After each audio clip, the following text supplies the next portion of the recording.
And now, Mike's thoughts. Ladies and gentlemen, boys and girls, we are sick and tired of this so-called safest play in football. I'm so sick and tired of all this tush-push BS.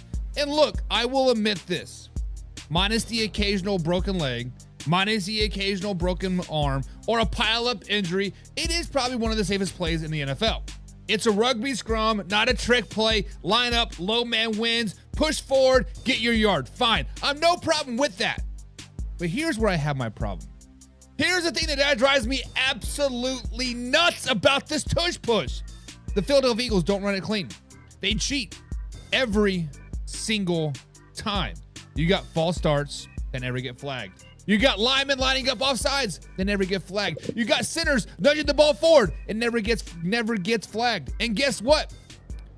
Official after official after official just swallows their whistle like nothing's happening.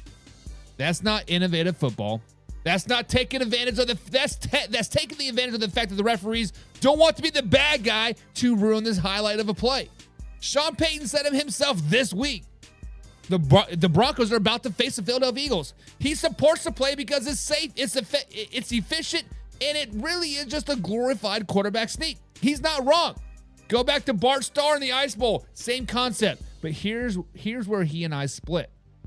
Payton gives the Eagles credit of how they run it. To me, I don't see it. I see a team abusing the gray area. I see an NFL letting them get away with it because they built this little cult following around the brotherly shove.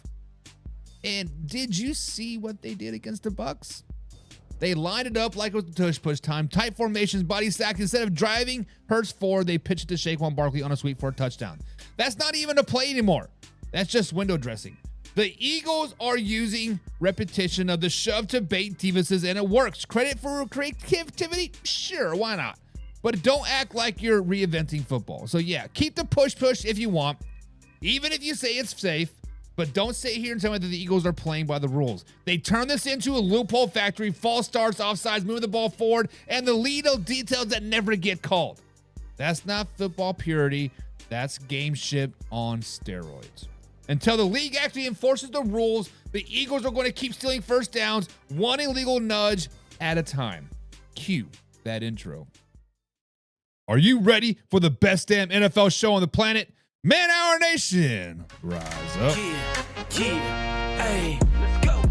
Hitting that gridiron, we going hard, we running the plays. You know the vibe, only the strong survive. Gotta keep your head in the game. Talking NFL, uncut, straight raw, steady bringing that sauce. We about to take off, get it hype. This man, our sport talk. Yeah, from the quarterback to the lineman, everybody bringing heat. You don't really wanna try them. Hey, who gon' win? It's a battle of the giants. This show is the flyest. Nobody can deny it. This is Man Hour. Sport Talk. Man Hour. Sport Talk. What team you reppin'? We keep it interesting. Who caught another down? Who got that interception? This is Man Hour. Sport Talk. Man Hour. Sport Talk. What team you reppin'? We keep it interesting. Who caught another down? Who got that interception? Let's go. What is up, Man Hour Nation, guys? Welcome to Man Hour NFL Talk, your go-to spot for live, raw, uncut NFL talk. And I'm so glad you are rolling with us today. But before we jump in, guys, head over to manhourradio.com. That's where you can find the exclusive merchandise, the freshest of the fresh blogs, and everything that's happening with the show. So if you're rocking the Man Hour, guys, that is the spot to do it. Make sure you guys hit the like button, hit the share button so you never miss a live interactive show. That's the easiest way to stay plugged into us, guys. We're currently live every Monday through Thursday at 9 p.m. East Coast time. But if you want the full Man Hour experience, if you want free entry into the NFL Pick'ems, if you want exclusive merchandise, if you want the bonus live streams that only the Pigskin Pundits guys, become a Pigskin Pundit today. That is our members-only community. For $4.99 a month, guys, you get all that free access to whatever you want. The biggest thing is the NFL Pick'ems. Be like my man John. Be like Laura, Casey, Jim, John, Huffy. Be like those guys and become a Pigskin Pundit guys. But remember, this is a live, interactive show. Drop your thoughts, drop your opinions, and drop your hottest of the talks below because I want to hear from you. But guys, before we get too great with today's show, we got to welcome some people into the chat. We got to welcome Old Man River. He says Chicago is playing good football. They should be in the top 10. Guys, somebody do a wellness check on Old Man River. Because the minute Old Man River said the Chicago Bears could beat the Kansas City Chiefs right now, I said, whoa, slow it down, baby. Old Man River, you have helped me write the Man-Hour Bible. We know in chapter 6, verse 7, line 7, thou shalt not trust the Chicago Bears until December. And you're telling me that the Chicago Bears are a top 10 team right now? You need to slow it down, baby. Pigskin pun. Get you some. We got my man Alpha Rob in the chat as well. What's up, Alpha Rob? Hope you're doing a good old day, man. What's up? We got my man James Frank in the chat as well. James Frank got third in the week 4 NFL pick'ems, if I'm not mistaken. James, be sure to check your email tomorrow, probably around 9 a.m. East Coast time. Well, we got to send out emails to Carson, James, and Rego, right? Those were our top 3 winners. So guys, get some prizes there. Bada bing, bada boom. And then Ray says, oh, look, the idiot is saying more idiotic. Shit. You know what? I got a load of idiotic shit to say today because we're going to talk about the Cleveland Browns quarterback situation. We're going to talk about the Philadelphia Eagles being a one and done in the playoffs. Yes, you heard it here first. And we're going to talk about Baker Mayfield's magic being done, over, finito. And guess what? There are 3 teams in the NFL that need a tank right now. That is the Houston Texans. That is the Tennessee Titans. And that is the Las Vegas Raiders. We're going to talk about all those. So Ray McMuffin. So stick around if you want to talk some more idiotic shit. But it is. Ray, who put sour milk in your cereal, says James. Mellow Mike is up in the chat again today. He says, give it up to Delusional, the fanatic, the deluded Chiefs Cowboys homer. With all the hot takes flatter than hot cakes. Man, Mellow Mike, you should have been a rapper, man.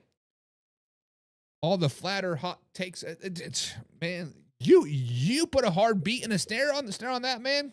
Billboard Top 100, guaranteed, guys. But we do got a great story for a lot of today, so let's start off right there at the top, and let's talk about James Frank's team, and that is the one and only Cleveland Browns. Guys, because right now, the biggest question in the locker room in Cleveland is not about their defense. It isn't about the running game. It's about who should be starting quarterback moving forward. Guys, the Cleveland Browns are sitting right now at 1-3. Joe Flacco is 40 years old. And once again, on Sunday, the Browns offense was, how do we put this slightly, ugly. They sucked. They're terrible. 34-10 loss to the Detroit Lions, and Joe Flacco coughed up the ball 3 times. That brings his turnover total to 8 giveaways in just 4 games. Guys, this isn't a one-off bad performance. It has been a theme for a very, very long time. And as a result, the Browns sit at the NFL's second lowest scoring offense, just averaging 14 points per game. You cannot win football games in that way in today's NFL. Let's just be honest about it. Now, Kevin Stefanski said, hey, y'all need to slow it down, baby. He's doing what head coaches do. He won't throw his quarterback under the bus. He said, it's not just Joe Flacco. It's the drops. It's the protection. It's the coaching. It's everything but Joe Flacco. And honestly, he's not wrong. Against the Detroit Lions, Jerry Jeudy and Fanningham both had drops, back-to-back deep shots that could have flipped the momentum. Later, Raymond takes a 65-yard punt to the house, and it's game over. Through 4 games, Cleveland has 8 drops. 8. That's second most in the NFL. That is tough. And then there's the offensive line. This group has been passed together week after week after week, more than the Green Bay Packers. 4 different line combos in 4 games. Jones, done for the year. Conklin, still out. The backups, KT Livingston and Cornelius Lucas, are all ranked near the bottom of pass protection. And Aiden Hutchinson feasted on them all last Sunday. So yes, Kevin Stefanski is a little bit right. It's just not Joe Flacco, but here's the deal. Quarterbacks matter the most. Quarterbacks bring that momentum to the team. The quarterback can change the trajectory of every team moving forward. Joe Flacco isn't elevating anybody around him. He's not creating plays when protection breakdown. He's not putting receivers in position to succeed when confidence is already shaky from drops. That's the difference between surviving and winning. So then the question starts to become, do you ride with the veteran quarterback knowing exactly what he is at his age, over the hill, overbred, and dry behind the ears, or do you turn to a rookie like Dylan Gabriel or Shedeur Sanders? Guys, Dylan Gabriel has been holding the clipboard through the first 4 games, and he brings something different. Mobility, energy, and the unknown factor that can spark that offense. Look at Jackson Dart last week with the New York Giants. Sure, the rookie is going to make mistakes, but the Browns are already making plenty of those with Joe Flacco at the helm. At least with Dylan Gabriel, your defense gives something new to think about. So, guys, the question is it time to make a move? Is it time for the Cleveland Browns to move on from Joe Flacco? You do not bench Joe Flacco just because of the age. You bench him because the offense needs a jolt. He's not proving he is not providing you anything. Basically, Joe Flacco sucks right now. At the end of the day, he's 40. He's over the hill. There was no team out there that wanted him for a reason. Dylan Gabriel may not be your long-term answer, but right now he's the best chance the Bears had to get the offense unstuck. But what do you guys think? Should the Browns stick with Joe Flacco, or is it time to give Dylan Gabriel or even Shedeur Sanders a shot? Guys, subscribe, hit the like button. Remember, we're live Monday through Thursday at 9 p.m. East Coast time right here at youtube.com/manhour. I would say TikTok, but we got banned from there again. Whatever. It is what it is. Now, this is a live, interactive show, so let's get down in the comments and let's discuss your thoughts. So first things first is, James says Baker Magic isn't over. Slow it down, baby. We're going to talk about a little bit of factor crap, James, so stay tuned. Shay said, dang, 1 win is from my Packers. That hurts. That is facts. The Green Bay Packers looked over the Cleveland Browns. But the Green Bay Packers are not good enough to be looking to pass Indy Butty, baby. But hey, it is what it is what it is. Hello, Electro Restoration says, hello, I'm sorry I couldn't make it for week 4 of the Packers and Cowboys, but I don't know what to say about the Cowboys game. Listen, man, ties are terrible. Ties are terrible. But welcome back, Electro Restorations. Glad you're here. James Frank says, start Gabriel now, damn it. My Flacco fever has been totally extinguished. Not that I expected him to beat the Lions, but man, Flacco is bad. Still love him for the 23 season, but take your seat, Joe Flacco. James Frank, you are absolutely correct. There are many people out there, Kevin Stefanski and John Harbaugh are living off of what things used to be. I throw Harbaugh out there because he thinks the Ravens defense is still 2000 elite defense, right? Kevin is thinking that Joe Flacco is prime 2013 Joe Flacco ride. Now, it's just not it. Guys, yes, Joe Flacco had a great little run. What was it, 2-3 years ago now, when he came in and he rallied the Cleveland Browns, made it to the playoffs, right? But then they got absolutely destroyed in the playoffs. But you know what? They made it. Things were clicking, right? But then guess what? He went on to another team because he thought he could be a starter somewhere. Insert Indianapolis Colts. He got benched not once, not twice, but 3 times for Anthony Richardson in Indianapolis. And he's like, oh, well, I think I can do well. I think I can do well somewhere. Insert Cleveland. He's 40 years old. He was retired 3 years ago, sitting on the couch, eating Cheetos off of his belly. And now you guys expect him to be great? James, weren't you the one that say flack around and find out? All offseason, flack around, find out. Flack around. Come on, baby. You're better than that. Start Dylan Gabriel or hell, even Shedeur Sanders right now. Hell, right now, go out there and go get Trey Lance. I don't care. Anybody but Joe Flacco. Have a quarterback competition. Dylan Gabriel, you get weeks 4 through 8. Shedeur Sanders, you get 8 through 12. After that, we'll see what happens. Mellow Mike says the Cleveland Browns, yes, the skid marks in the briefs. Not enough bleach to get the stains out of them drawers. That's 4 decades of stench. That is tough. That is tough. Mellow Mike, you want to know the quickest way to get underneath James Frank's skin? Just reference Baker Mayfield as a Cleveland Brown a couple years ago. That is all you got to do. Once you do that, bada bing, bada boom, James might go to bed and like cry. He is going to go to bed and cry like, oh, I miss Baker Mayfield. James Tracy's the only bright spot on that offense is Judkins. Yeah. That is tough. The rushing game, I mean, the running game isn't terrible, but when you don't have a quarterback, it makes it look square. It's just, yeah. But yeah, Judkins is the only thing that's doing well. But Mike says Flacco is the first quarterback to throw a TD in a game while using a walker. That is tough. My man Carson Lang's in the chat. Mr. Second place of this week's NFL Pick'ems. Congratulations, Carson. He says quarterbacks can't elevate when they keep getting put on their backs. Put a quarterback in when your O-line is blank. You run the risk of ruining your young quarterbacks.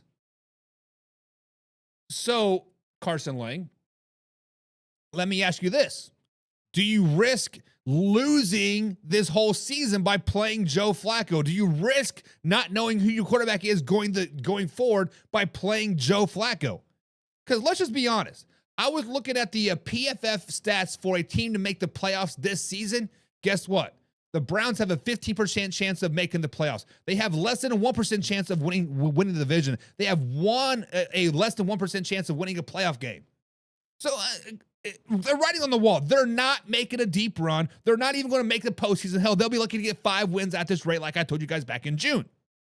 So why not see what you have in Dylan Gabriel? Why not see what you have in old Shedeur Sanders? Why not do that stuff? Because James, you know this, right? You are a Browns fan. You watch the Browns play each and every week deep and methodically. Joe Flacco is not it. Get somebody else in there. DeMello Mike says Deshaun is ready. His massage parlor coupons have expired and he's ready to stink up it up once again. I would not sleep on Deshaun Watson. Mellow Mike, you are a Texans fan. You see Deshaun Watson at his peak. Deshaun Watson just needs a change of scenery. He needs to go to Miami. He needs to go to potentially Carolina, maybe back to Houston because CJ Stroud's not him. Let's just be honest, right? But the Deshaun should be ready. I don't know. It is what it is. Old Member says, move on. Flacco to the bottom, try some youth. Let me ask you this, though, Old Man River. You as a older person, you are wise among your ears. You are here to give us some wisdom and guidance through all this tough turbulence and times of tears. If you bench Joe Flacco, do you got to cut him? That is the question. If you bench Joe Flacco, do you got to cut him? Because I feel like if you bench him, you have to move him down to third string emergency type of quarterback, practice squad quarterback. Is he going to do that? That's the question. Alpha Rob says, give Gabriel a shot. What do the Browns have to lose? Just 13 more games. Electro Registration says, give the new guy a shot. I think we agree. Montana's in the chat today. What's up, Montana? He says, throw Gabriel in there. What's the worst that can happen? Shedeur Sanders shines. That's the worst thing that could happen. Like, what would be worse? So, let's take this double-edged sword and slice it down the middle. You are cutting Joe Flacco off. You say, Joe Flacco, you are not the guy. First quarter of the season, you got us through that hard part of the season, whatever, yada, yada, yada. We played the Ravens. We played the Packers. We played the Lions. Let's move on. Let's move on. So then insert Dylan Gabriel. Let's say he is just not it. He's just as bad. Insert Shedeur Sanders. He all of a sudden starts playing well. What happens if the Cleveland front office all of a sudden sees Dylan Gabriel sucking and Shedeur Sanders being successful? Because wasn't it the general manager that said I was pressured into getting Shedeur Sanders? It was pressure. I don't want him here. Like, well, what happens if he starts to succeed and do well? Or do you just think that will never happen? Because Will Olsen said, you need to start Shedeur Sanders, Buck. They all need to start Shedeur Sanders. And listen, I honestly thought Shedeur Sanders was going to win the preseason battle, to be honest. I thought he was going to go out there and win the preseason battle because he was getting a lot of the reps.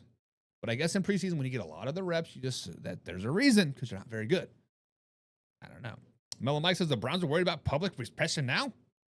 Pay the damn rookies and find out what you got. Play the damn rookies. I agree.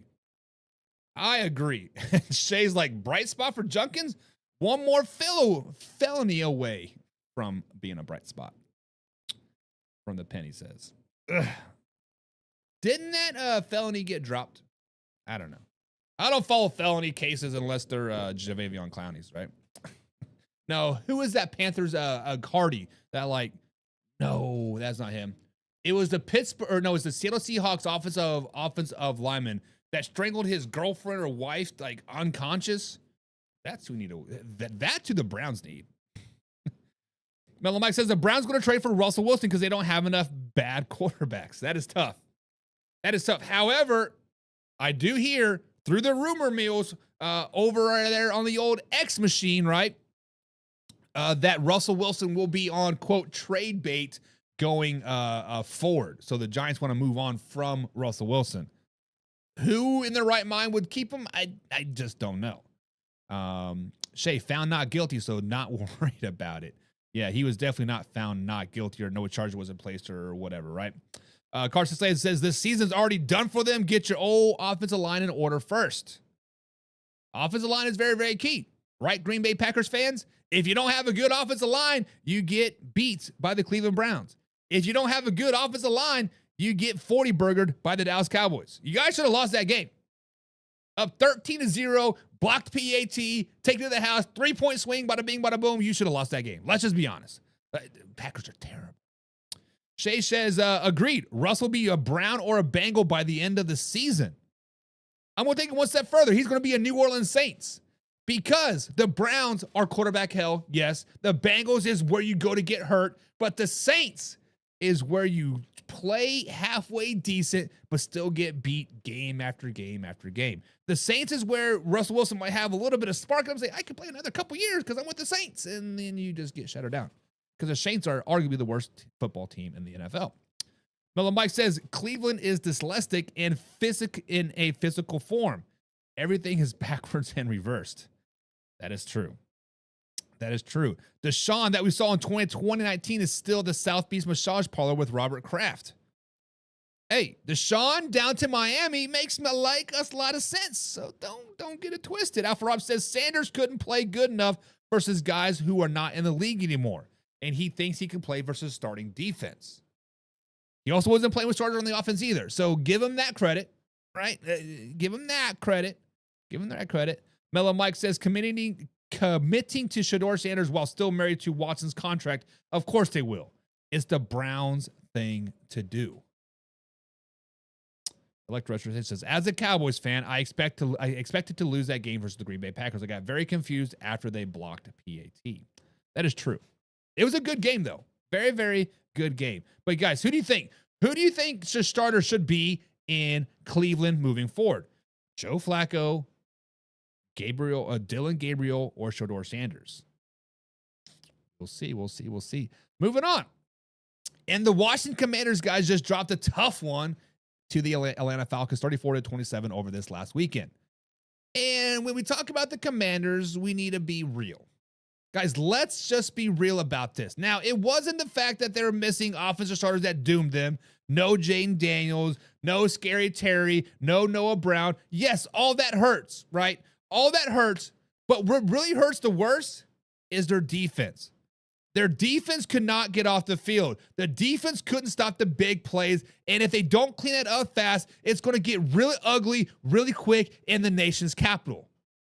So guys, when we talk about the Washington Commanders, we were talking about them as a Super Bowl. We were talking about them controlling the NFC East. We were talking to them about a 13, 14, 15 win this season. And right now, they are fool's gold more than the Green Bay Packers. They are arguably one of the worst teams in the NFC East. I bet you if they play head-to-head right now, the Giants beat them by 20-some-odd points. Armstrong said it plain and simple. We've got to figure out what we're doing and get it right ASAP. And guys, you know what? He is right. The Commanders are staring down a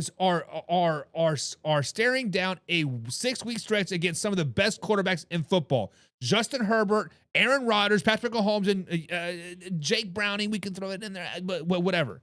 It doesn't get very easy. And right now, Washington ranks dead last in explosive pass plays allowed. Meaning they're getting burned deep a lot. That's 15 yards or more that they've given up on 8 of them against Atlanta alone. Yes, Michael Penix Jr., that overrated son of a gun. And here's the real killer, guys. Motion. When teams motion to get the Washington Commanders, they melt down. No defense in the league has given up more big plays against motion than the Commanders. 6 of Atlanta's explosive plays came off of motion, and Michael Penix Jr. threw a career-high 313 yards. This is the same Falcons team that got shut out by the Carolina Panthers. The same Carolina Panthers team that lost 42-6 to the New England Patriots. Not very good. It's just not communication. It's breakdown in technique. It's eye discipline and being over aggressive. We saw it on Drake London play early. Reese points out the motion. Amos looks confused. 2 guys cover London. Kyle Pitts runs wide open for 26 yards. That's backyard football level stuff, not an NFL defense. And guess what? Marshawn Lattimore. You know, the man that's coming in to save the world. He even admitted that the defense is being way too aggressive at times. He bit on a route that gave up 43 yards to Drake London plus another holding call. That's 3 of the season already on him. Most in the league, a.k.a. he's having trouble keeping up with receivers. Understand that, Dan Quinn. Now, defensive coordinator Joe Wilt has a point. Coverage and pass rush goes hand in hand. They were top 4 in pressure percentage in the first 3 weeks, but when the coverage breaks down, pressure doesn't matter. When you can't sack a quarterback if he's throwing to wide open receivers in 2 seconds, it all doesn't matter. So where does this leave the Washington Commanders? Players are panicking. Quan Morton said it's only week 4. Yes. And last year they lost 3 in a row and then bounced back. Lattimore says, look, they got talent in the room. They know they're good. But truth be told, they're old as balls. Talent doesn't matter if you can't execute. Until they fix their communication and stop giving up free runners off of motion, every team is going to pick on them. Guys, the Commanders can turn it around. Yes, but they need to simplify things on defense and hammer out the basics. Communication, eye discipline, and accountability. Until then, this defense isn't winning them games. It's going to lose them a lot more games. But what do you guys think? Can the Commanders fix these issues on defense and become the defense that they're supposed to be, or are they destined to be a liability all season long? Oh, and guess what? They are yet again the oldest NFL defense. Guys, subscribe, hit the like button. Remember, we're live Monday through Thursday, 9 p.m. East Coast time, right here at youtube.com. This is a live interactive show, so comment down below. Let's get on the discussion. Mellow Mike says, I think Bernie Kosar still outplays all the Browns quarterbacks combined. That is tough. That's tough. And then Alpha Rob comes in with the shooting from the hip, always slight shade about Von Miller. And he said, I thought Von would put them over the edge. Alpha Rob, I don't know if many people realize that Von Miller signed with the Washington Commanders. I don't think many people thought that Von Miller or knows that Von Miller was brought in to be that, quote, physical dominance on third down. Show of hands in the chat. Did you guys know that Von Miller played for the Washington Commanders? Did you guys know that Von Miller was out there supposed to be the man, the myth, the legend? Did you guys know Von Miller even come back from an injury? Oh, no, you didn't. Definitely didn't think he was. That is the most sarcastic thing I've heard all night, Alpha Rob. That is tough. Mellow Mike says, Dan Quinn having issues with defense? Kingsbury's figured out in year 2? I'm shocked. Now, in their defense, the Commanders' defense has been without Jaden Daniels since second half of week 2, right? Scary Terry is out. Noah is out as well, right? They're having some injury issues here early in the season. But yes, Cliff Kingsbury offense has probably been figured out. Dan Quinn is probably defense. I mean, granted, he's not calling the defensive plays, but it's a Dan Quinn defense. Let's just be honest. having issues with his defense. Imagine that. This is why Dan Quinn is a bad coach in my opinion. When all eyes are on his team, whether he's the head coach, whether he's a defensive coach, whether he's some type of advisor upstairs, when all eyes are on his team, he crumbles. Look when he was a defensive coordinator with the Dallas Cowboys. They were great against teams that were below 500, right? But the minute the lights start to shine a little bit bright, get blown out by 40, get blown out by 50. Hell, look at the Green Bay Packers game the first time the Packers came down to AT&T Stadium with the Jordan Love. They played zone defense all season long. All of a sudden, for the Green Bay Packers, they're going to play man? After you've been successful all season long, 13, 14 win season. They were 13-4, right? Winning the division, having a whole playoff game versus the 7th seed Green Bay Packers. They come in and they whoop that ass because Dan Quinn trembled like a $2 whore. Cliff Kingsbury, it's so overhyped. And Electro Restoration is like, wait, Von Miller's still around? Yes. He actually signed a pretty lucrative deal with the Washington Commanders, if I'm not mistaken. It was a 2-year, like $50 million, $45 million deal. He got paid pretty well to come to Washington. The only thing he's doing in Washington right now is making them an averaging of a 36-year-old team instead of averaging a 35-and-a-half-year-old team. He is adding age to that defense over and over and over. And it is tough watching the Washington Commanders right now. Miller Mike says, yes, Von Miller brought his old washed up blank to the Washington to give another sucker to give him millions of dollars. Suckers! Hey, Miller Mike, don't dog Alpha Rob. Alpha Rob was very, very hyped when Von Miller came to the Buffalo Bills. He quickly jumped off that train, jumped off the ledge and said, Von Miller sucks. Von Miller has not been the same person since he got hurt. I 100% agree. 100% agree on that 100%. But guys, let's talk about Michael Penix Jr. Because if you are ready to write this kid off after a week 3 disaster against the Carolina Panthers, you might want to pump the brakes and slow it down, baby.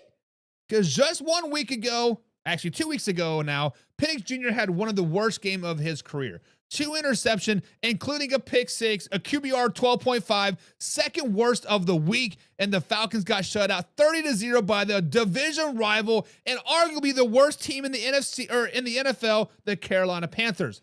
This was their biggest loss in a decade, and it was so bad that the Falcons fired wide receiver coach Ike Illard on the spot and moved offensive coordinator Zach Robinson down to the sideline. This was a panic move that I've never seen one before. And with Kirk Cousins making $27.5 million just sitting there holding a clipboard, people were asking the question, is this kid really the future? Should we be in a backup quarterback competition? Should we be putting Kirk Cousins in there? Is Michael Penix Jr. really our guy? Whatever. But here's the thing. Raheem Morris never blinked. He saw something that day that after that blowout loss. When Penix walked into the meeting room, there was no moping. There was no excuses. There was no finger pointing. He stood up. He took ownership, talked to his unit, and got right back to work. That told Raheem Morris all he needed to know. And then on Sunday against the Washington Commanders, Penix backed it up. Career high, 313 yards, 20 for 26 passing, 2 touchdowns, finally connecting with Drake London and Kyle Pitts Jr. for scores. Third best QBR of the week of 90.5. That's just not a bounce back, guys. That is a statement bounce back. And what stood out the most? The fourth quarter. Falcons were up 31-24. Game on the line. Penix converts 3 straight third downs, scrambles for 5, a laser to Pitts for 22 yards, and then a 9-yard dart to Drake London. That drive ended in a field goal, going up 34-24 and basically sealing the win. That's a big-time quarterback play. That's poise. That's leadership. That is a franchise quarterback. And You can feel the energy from his teammates. Drake London called him a gamer. B. John Robertson said, this is the offense keeps clicking like that. They can be unstoppable. Robertson went for a career high himself for 181 yards from scrimmage and now leads the league in that category. For the first time all season, guys, the Falcons running game and passing game both clicked at the same time. And at the center of it was Michael Penix Jr. Now look, Raheem Morris was right. This kid has the tools. Quick release, accuracy, ability to process, the arm to push it down the field, and now he's showcasing resilience as well. A 30-point shutout one week, a career day the next. That is how you prove you belong in the NFL. Guys, Michael Penix Jr. is the Falcons franchise quarterback, period. It showed it on Sunday. The talent is there, the leadership is there, and now the confidence is there as well. He's not perfect, but he belongs, and that's all the Atlanta Falcons needs. But I got to ask you guys this question. Did Michael Penix Jr. silence all the doubters, or do we still need to see more from him before we buy into him as the face of the Atlanta Falcons for many, many years to come? Guys, subscribe, hit the like button. Remember, we're live Monday through Thursday at 9 p.m. East Coast time right here at youtube.com/manhour. Now, this is a live interactive show, so comment down below and let's discuss your thoughts. Alpha Rob is like, whoa. I thought Lamar Jackson was king of the QBR. Lamar Jackson is very, very good at padding stats. Lamar Jackson is very, very good at being the guy, the man, the myth, the legend until adversity strikes and he gets injured. Michael Penix Jr. is now taking over that spot. Reese said the Niners can win. Can never have a healthy season. I should say. Reese, you are not wrong, man. You are not wrong at all.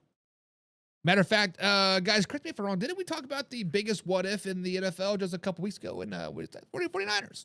49ers, the biggest what if. Now the biggest what if is if Michael Penix Jr. can carry this momentum from last week into week 5, into week 6, into week 7, and week 8.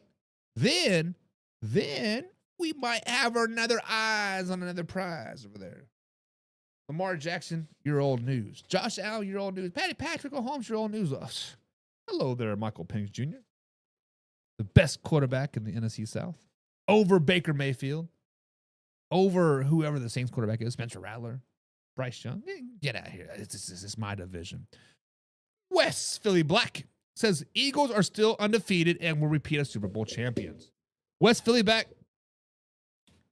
Down there at the very bottom, there is a segment called Factor Crap. That is the final segment of the day, and we are going to tell you how much you are wrong about the Philadelphia Eagles. I'm going to tell you that the Philadelphia Eagles will be a one and done. But, got to stick around. Tell you, maybe not. I don't know. Spoiler alert, right? Mellow Mike says Falcons yawn. Going to choke on Tampa Bay's creamsicle and miss the playoffs yet again.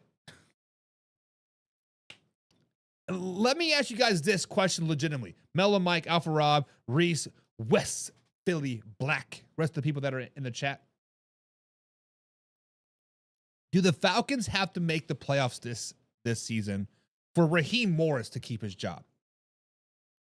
Because honestly, back in, was it May? We kind of did the coaching hot seat, right? I said Mike McDaniels has to win. I said Harbaugh from the Baltimore Ravens has to win this season. Hell, who else did we put on there? Obviously, Brian Daboll was like one of them. Like as well. I think those are the 4 that we put on there. But insert Raheem Morris as well, because honestly, the Falcons have been kind of a joke of a franchise for the last couple seasons. They collude to get a 37-year-old Kirk Cousins down there. Bench him after, 13 games last season. Bench him now. Kyle Pitts has kind of been called a bust. Trade the man, get him out of town, right?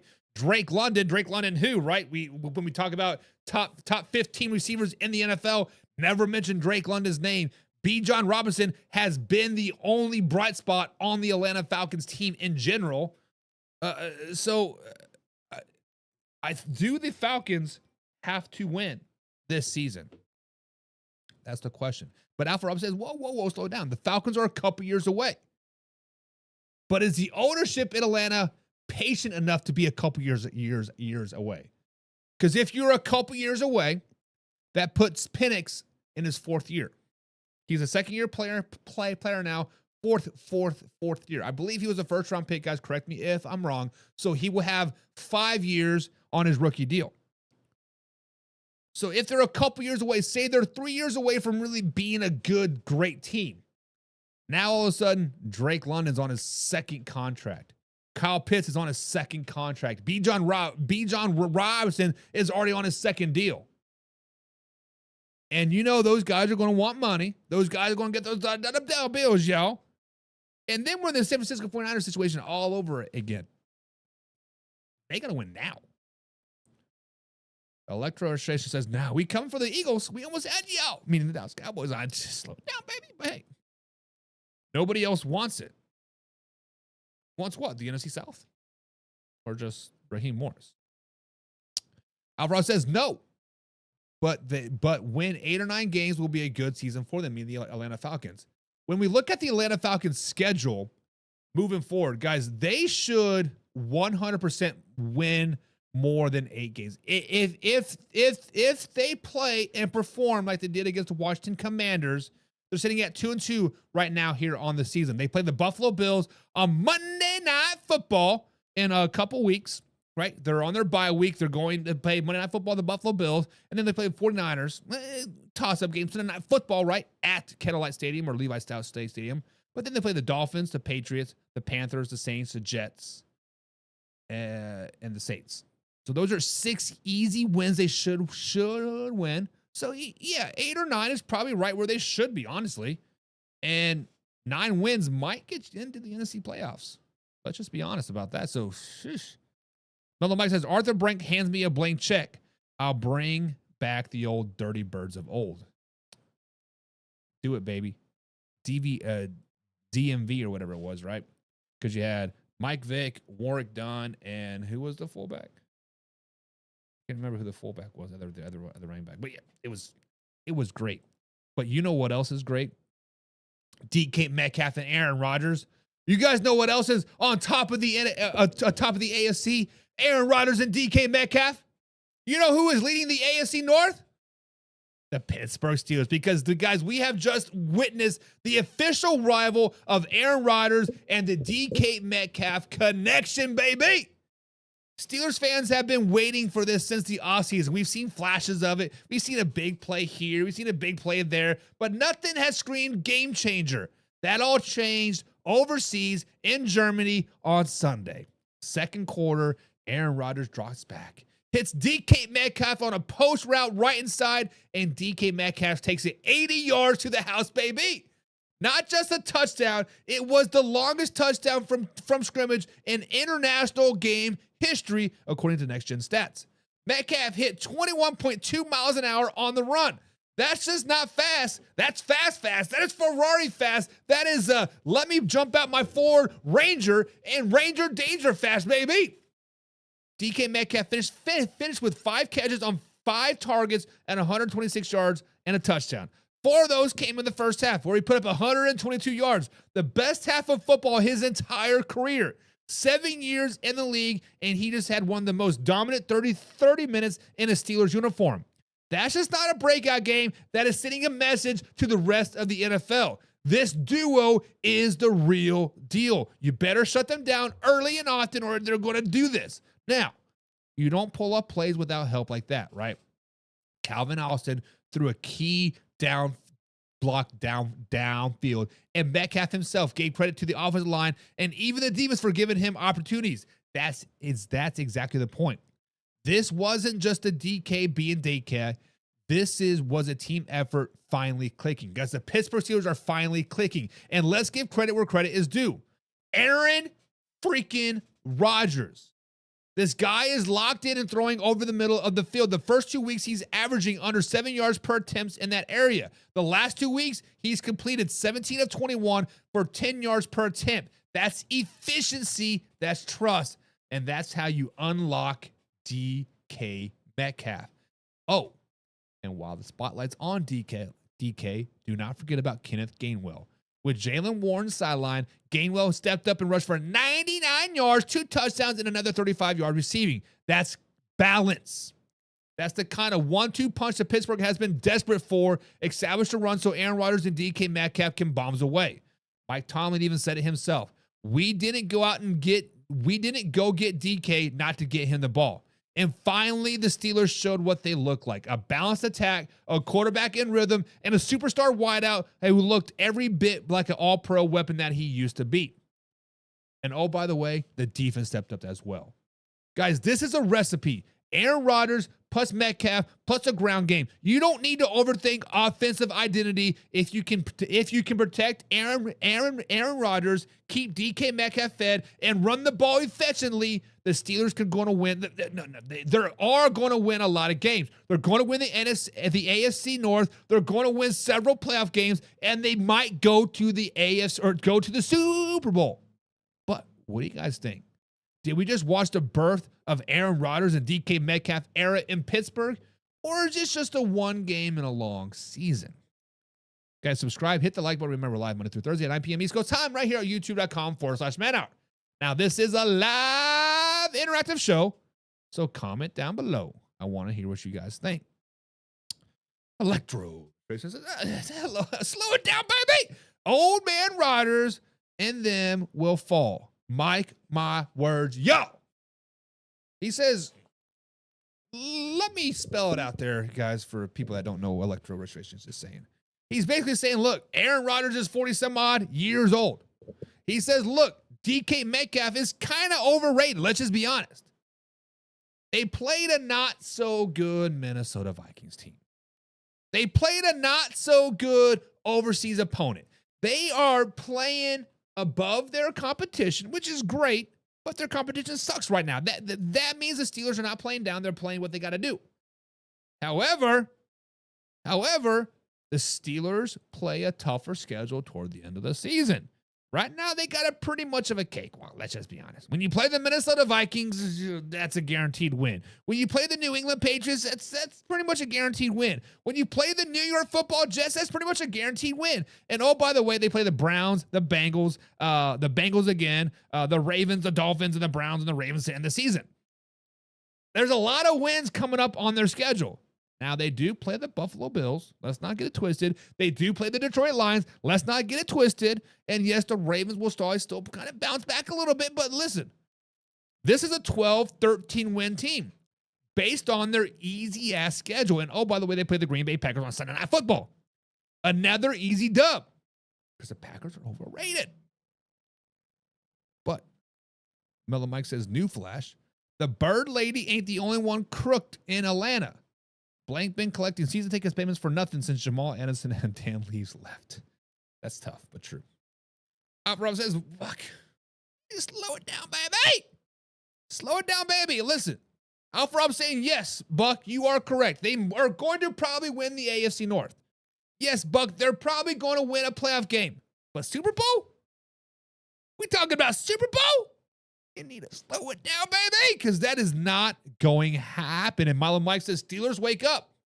Realize they were all on bad mushroom trip, and Rodgers is hurt again, and somehow the Bengals without Joe Burrow snuck past him and snatched a division and a playoff spot. All because the Bengals go out there and get Russell Wilson.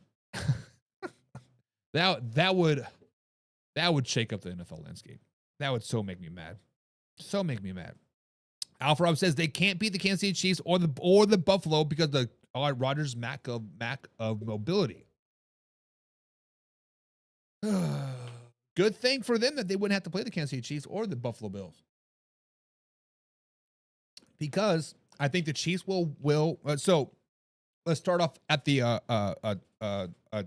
top here, right? I think the Buffalo Bills will win the division or be the number 1 seed. I think the Chargers will probably be the number 2 seed. The Chargers still playing good football. Maybe the Steelers. Let's throw the Steelers up there, right? Number 2. Number 3, the Chargers. And then number 4 will probably be the Jacksonville Jaguars. They're playing pretty good football right now. The 5th seed will be the Chiefs. And then you got maybe the Colts. 7th seed doesn't really matter. Whatever, yada, yada, yada. I think the Chiefs lose in the wild card game. I think the Buffalo Bills will then play whoever was the lower seed. So it'll be the Chargers, be the Colts, be the Jaguars, whoever, right?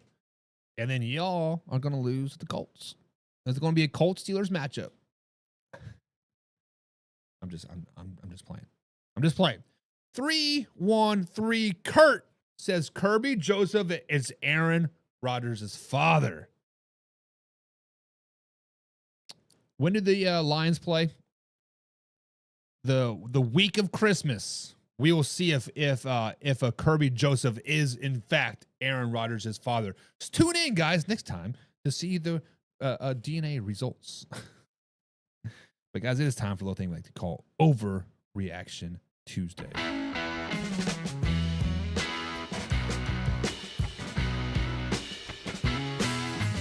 All right, guys, so it is time for Overreaction Tuesday. And those who have not seen this segment before, let me break it down for you.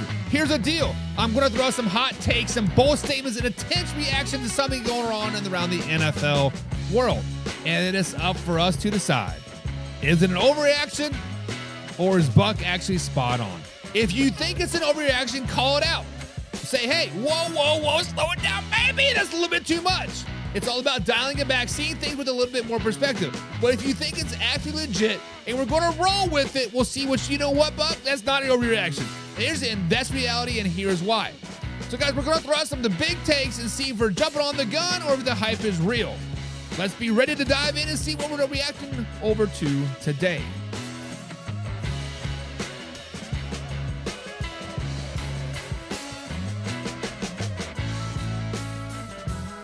All right, guys, so welcome back to Overreaction Tuesday, and I have a hot question for you guys.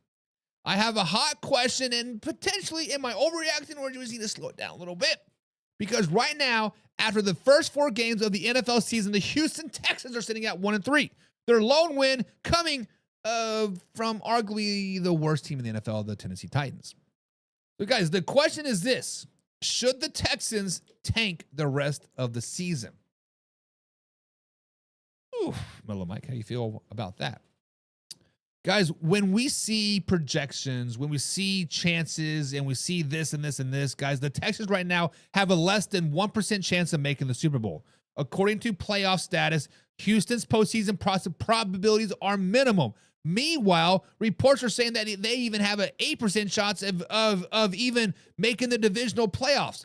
And they even a less than 5% shot of winning the division. Those are brutal odds. If you are a fan, you're thinking, what's the point of fighting it out in the house of odds are against you? That's the heart versus the tank fight, right? That is the debate that we're talking about. But before we throw in the jersey into the trash, let's break it down a little bit here, right? Because yes, if your chances of a deep run or even a playoff are nearly zero, you risk burning out your roster, exposing weaknesses further, and enduring the morale. The Houston Texans need a good offseason. They need a good rebuild or a retool, right? Because if you battle for the playoffs and you miss the playoffs, you are losing potentially better draft picks. The more picks you have early, the better chances of building a long-term winner if the season is mostly likely thrown away. Those picks might matter more than a few extra wins this season because let's just be honest, the Texans have a pretty tough schedule. Let the backups, let the rookies, let the second-year players get some meaningful reps. See who is usable for 2026. Do not waste development opportunities. And why wish your core guys when the upside is minimal? AKA CJ Johnson. Injuries late in the season and a lost season can hurt the window more than next season. Now, I get it. Houston hasn't invested a lot into their young core.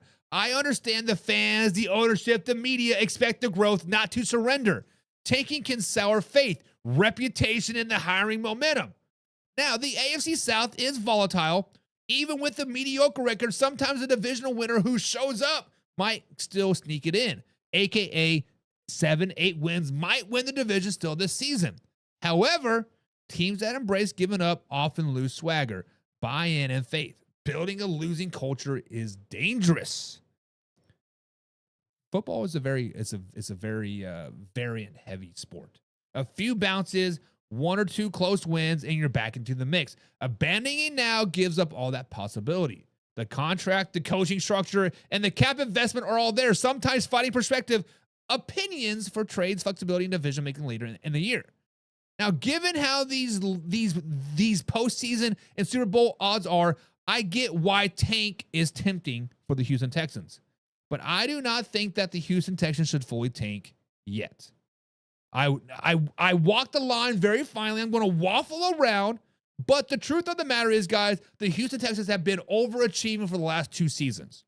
Since C.J. Stroud was drafted into the Houston Texans, they have been overachieving. If the Colts running back catches the ball in a C.J. Stroud's rookie year, they don't make the playoffs. If Anthony Richardson doesn't tap out against the Houston Texans last year, they don't make the playoffs. Guys, the truth of the matter is the Houston Texans are not very good. The truth of the matter is they are building a house on a stick platform. Now, should they tank? No. Should C.J. Stroud, be deemed a bust? No. But DeMeco Ryans and the whole coaching situation needs to be evaluated because their evaluation of talent right now is very, very bad. But what do you guys think? Are the Texans better off quitting now and tanking for the draft, or is it too early and still value in fighting? Let me ask you guys that question. Montana says, a tank for who? Arch Manning, duh. No, honestly, if the Texans were to tank, it'd be for offensive linemen. Their offensive linemen are terrible. They trade away the goat and the horse and the cow for these offensive linemen that were supposed to make the difference. They're worse than they were last season. They traded a second round offense of lineman to the Philadelphia Eagles for C.J. Gardner-Johnson. Cut his ass. Guys, the Houston Texans are a sinking ship. And right now they're trying to bucket off water, but it is going down, down, down. And Alpha Rob says Texans need a quarterback. I don't know.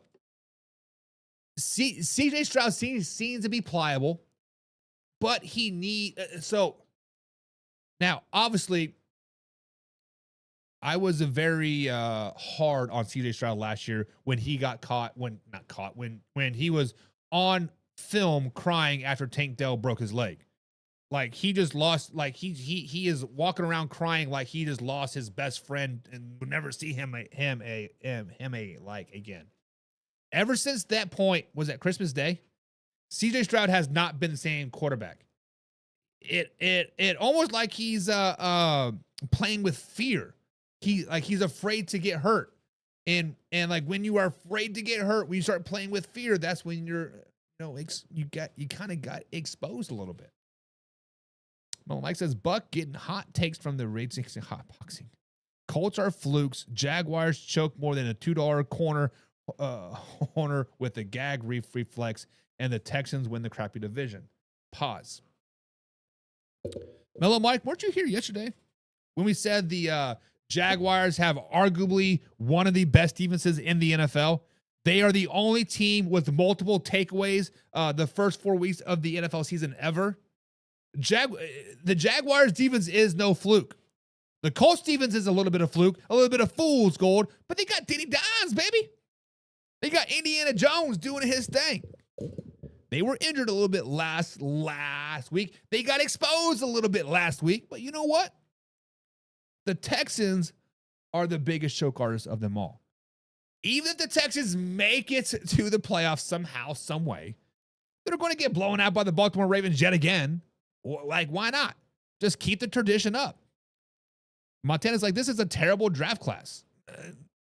To be determined, right? To be determined. I mean, like, obviously, I don't watch a lot of college football. College football is not my thing, and I don't really start diving into the draft prospects till about February-ish, and then I start seeing who people have, and I start doing my research on them. But Montana, you obviously know college football a hell of a lot more than I do. You love some college football, and if you're saying it is a terrible class, I have to take your word for it. 313 Kurt says the biggest need is the offensive line. Yeah, the offensive line is terrible. Texans have the worst offensive line of all of football. Mellow Mike, you guys spent all offseason building up this great offensive line, and you're worse now than you were before. That is tough. That is tough. Shay says tank and get skilled players. But I agree with Montana. Who out there is worth tanking for at the moment? Arch Manning, baby. I don't know. No, honestly, I don't know. Any offensive lineman from the Ohio State at this particular point is probably who they're going to tank for. Whether it's the left tackle, right, just the best offensive lineman from Ohio State, that is who they're tanking for. Because Ohio State is lineman U. Let's just be honest. Shay says Texans got a quarterback and a solid defense. Now slow it down and CJ Stroud just being bad. Shay, what part of the Houston Texans defense is screaming dominant right now? Is it Danielle Hunter? He's not terrible, but his stats, when I watch him, he never jumps off the film at me anyways, but he is not doing very, very good.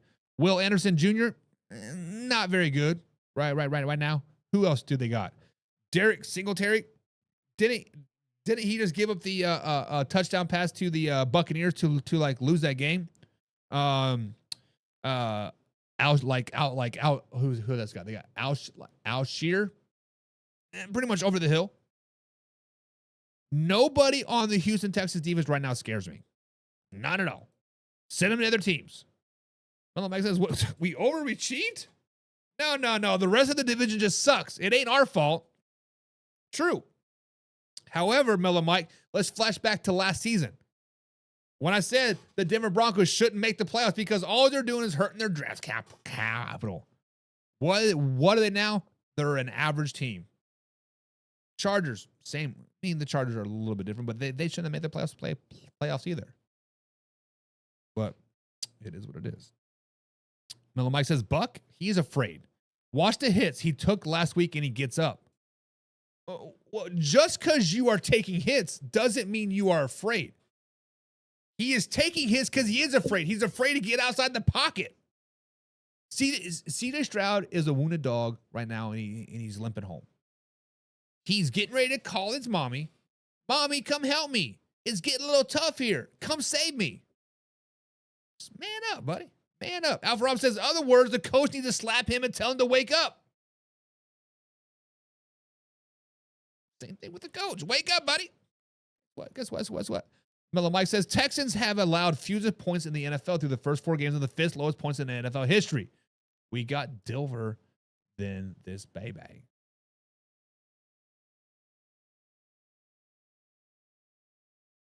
Texans defense sucks. Stats are lying to you. And oh, by the way, stats are lying to you. Shay says, Will Anderson Jr., Danielle Hunter are fine, not good. Not great, but fine. You cannot be in a elite defense with fine defensive players. You need great defensive players. You need elite defensive players. 42-17 says Shay Fryer, or it says Montana. What are you guys talking about? Ohio State still haunts me. Oh, the Tennessee game. Ohio State, Tennessee game. So Shay is a Tennessee fan. Montana, you're an IU fan, if I'm not mistaken. But either way, when Tennessee loses, you can talk shit because Tennessee sucks. Montana says, you open that can of worms, bring it up Andrew Luck, Shay. Ugh. Andrew Smuck. I love it. So, guys, the next team that should be tanking right now is arguably one of the worst teams in the NFL. No, let's give them credit. They got to win, Buck. They got to win. And they beat the Kansas City Chiefs Christmas Day 3 years ago, and they're still the face of the face of the NFL. Whatever, guys.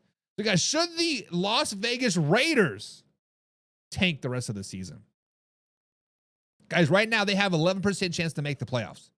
They have 1% chance to win the AFC West. They have less than a 1% chance of making the playoffs. They have less than a 1% chance of making the Super Bowl. That's not exactly a recipe for optimism if you're a Raiders fan. So the big question is, guys, should the Raiders just tank the rest of the season?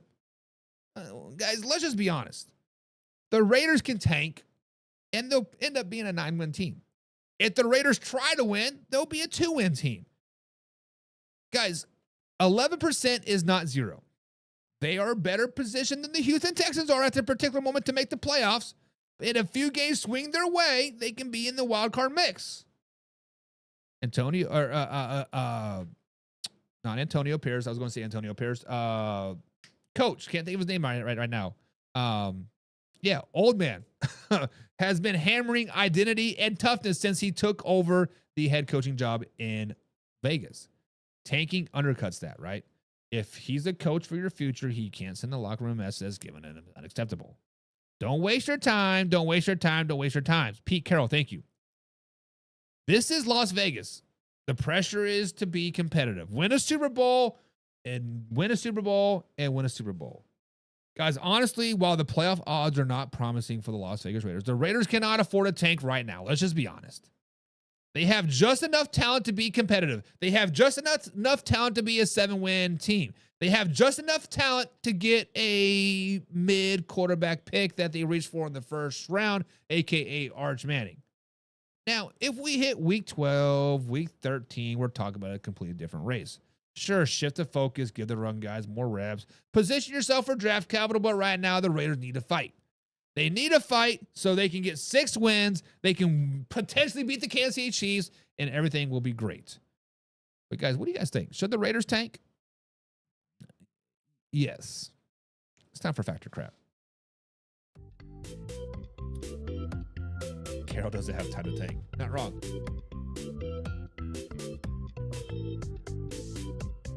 That's not the music that I wanted, but guys, but it's time. We're winding down the show. We're winding down the show, but we're not quite done quite. Now it's time for our final segment, thing like to call Factor Crap. Here's the deal. We're going to throw out some statements, throw out some facts that are floating around the NFL world. It's up to decide if it's a solid fact or if it's a whole lot of crap. We're going to separate the truth from the nonsense, cut through the hype, and see what's really worth believing. If it's legit, we're all about it. If it's pure garbage, we're calling it out just like this music. Who put this music on my soundboard? But okay, guys, grab your popcorn because it's about to get real, because it's time for fact or a whole lot of crap.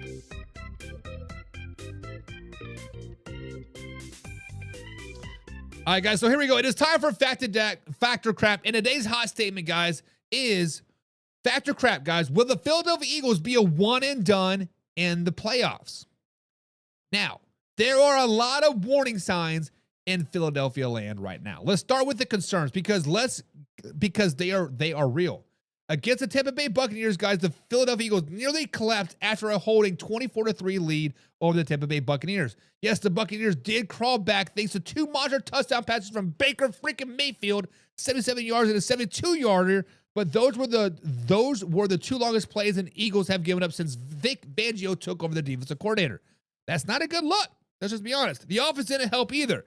Philadelphia had 5 3-and-outs in the second half, completely stalling out while the Tampa Bay Buccaneers made it a game.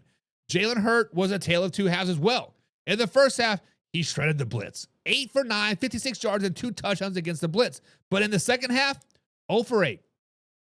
0 for 8. He flatlined. When the Bucs turned up the heat, Jalen Hurts folded. That's the kind of inconsistency at quarterback that's something that will doom you in January. Now, the injuries are starting to pile up as well. Because when we talk about health, because there's another storyline. The Eagles just lost defensive end Ogbagu, I'm not even going to say his name, to a tricep injury. He is likely heading to the IR, and they already had Nolan Smith on IR as well. That's 2 key pass rushers down. Depth is being tested.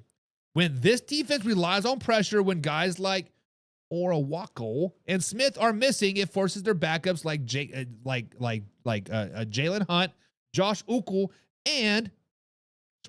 Uke, and Patrick Johnson to step up into bigger roles. They got talent, but they don't have the same juice as a top guy.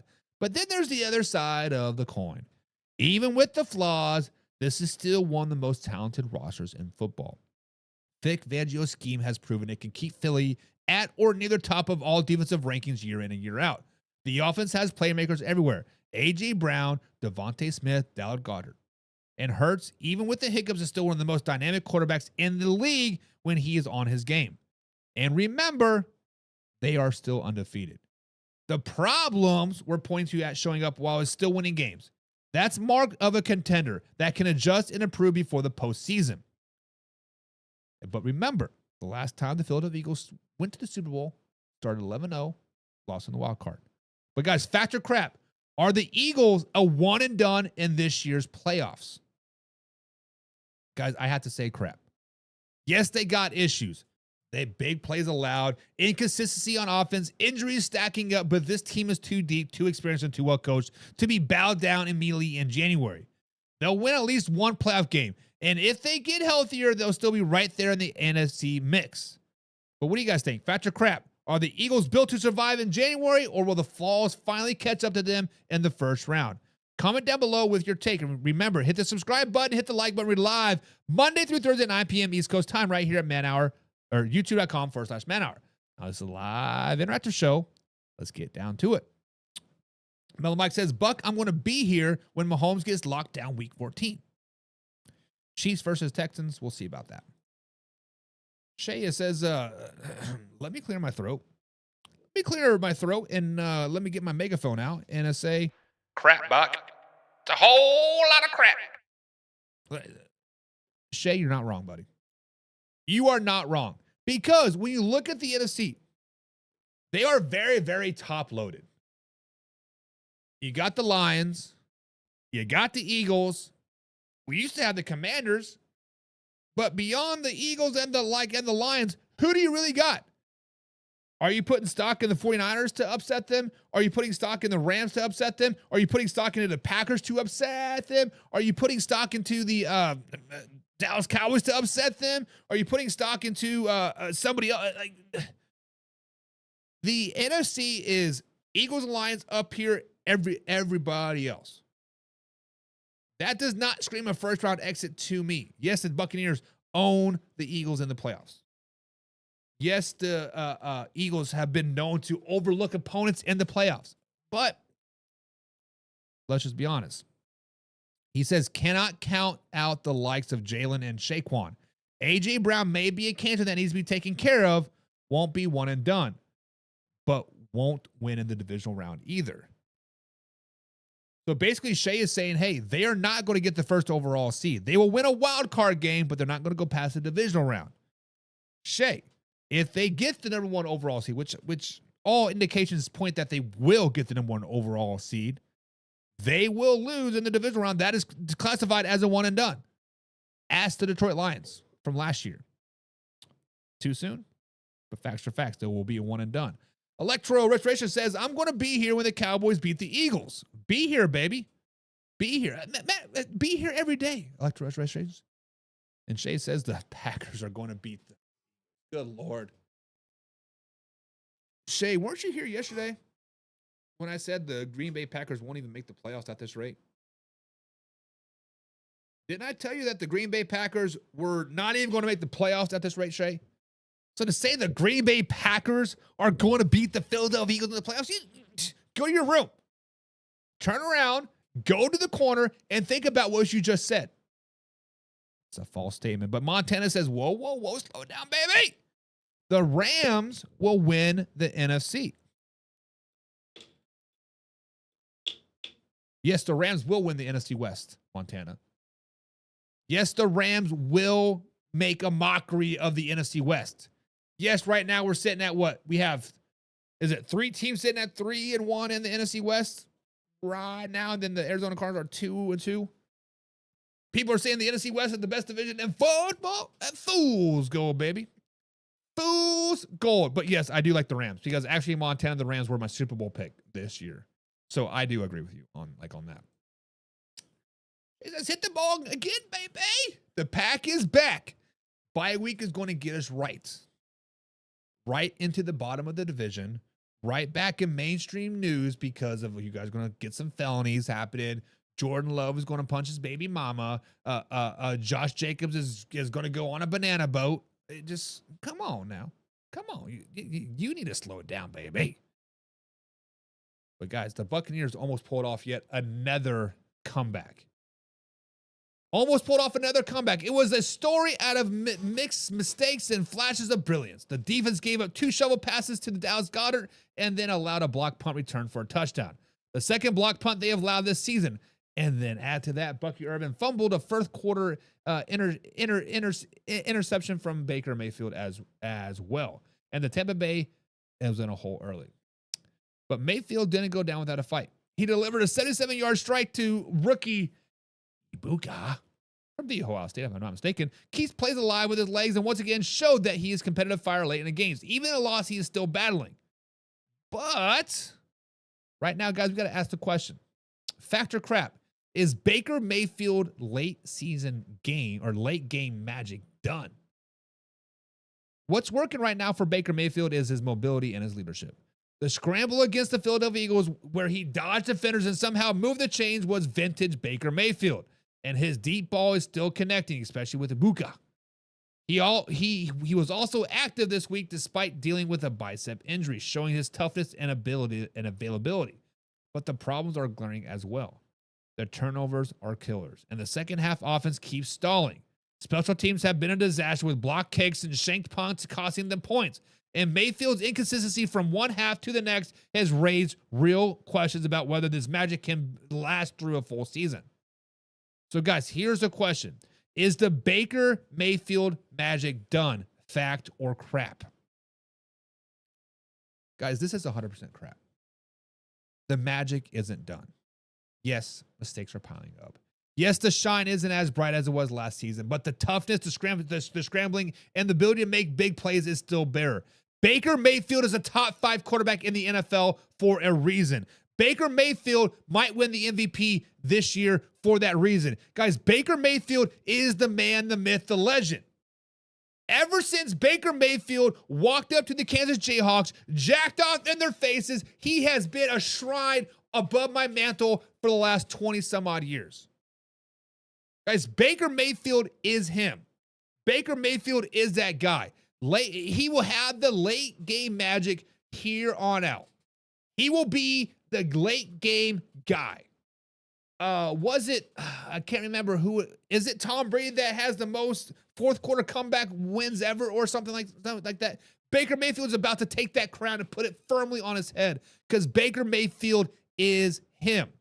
But what do you guys think? Fact or crap? Is Baker's run of magic over or does he still have more to prove this season? Comment down below and let's talk about it.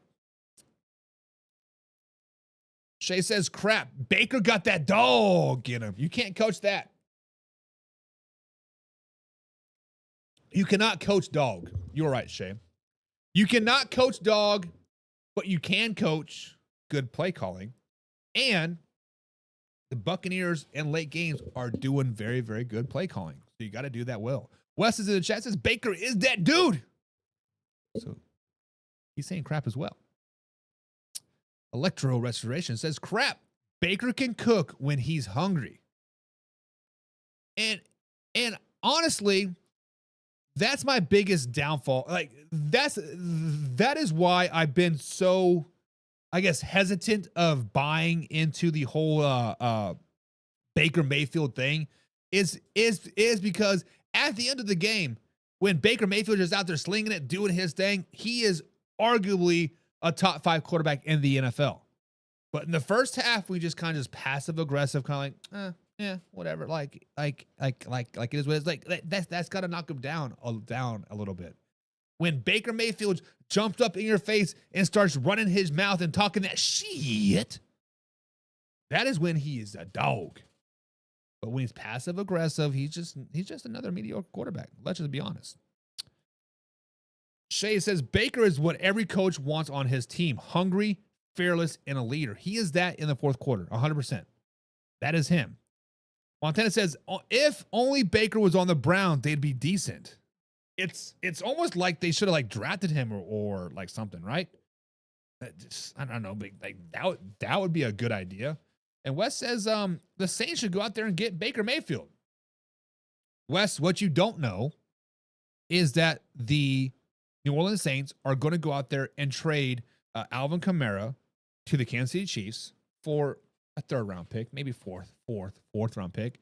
Then they're going to trade Spencer Rattler to the Cleveland Browns for a starting quarterback. And then you're going to go out and get Russell Wilson to be your guy. The Saints are going to go out there and get Russell Wilson, or maybe even Joe Flacco. I haven't decided yet who it is going to be. But what is going to happen is he's going to go out there, Joe Flacco to New Orleans. Matter of fact, they're going to go out there and get both quarterbacks. They're like, you know what? Cleveland Browns, we'll give you a 2nd-round pick for Joe Flacco. New York Giants, we'll give you a 3rd-round pick for Russell Wilson. The Kansas City Chiefs will give you Alvin Kamara for a 4th-round pick. So we're giving away a 2nd, we're giving away a 3rd, we're giving back a 4th, all to build this team right now behind Joe Flacco and Russell Wilson. That is what the New Orleans Saints are going to do. When the New Orleans Saints do that, they will then all of a sudden become front runners for the number 1 overall pick yet again. But with that being said, guys, that is going to be it for today's show, guys. Thank you for tuning in. This has been live, raw, uncut NFL talk. Until then, till tomorrow, guys, we out. Hey, now it's time to take off. Gotta keep it live and raw. Better stay tuned in. Man, our NFL talk. I know that you're ready for more. They on the field, ready for war. Who's in the lead? I'm checking the score. We about to do it like never before. NFL live, uncut, raw. This is Man Hour NFL Talk. Let's go.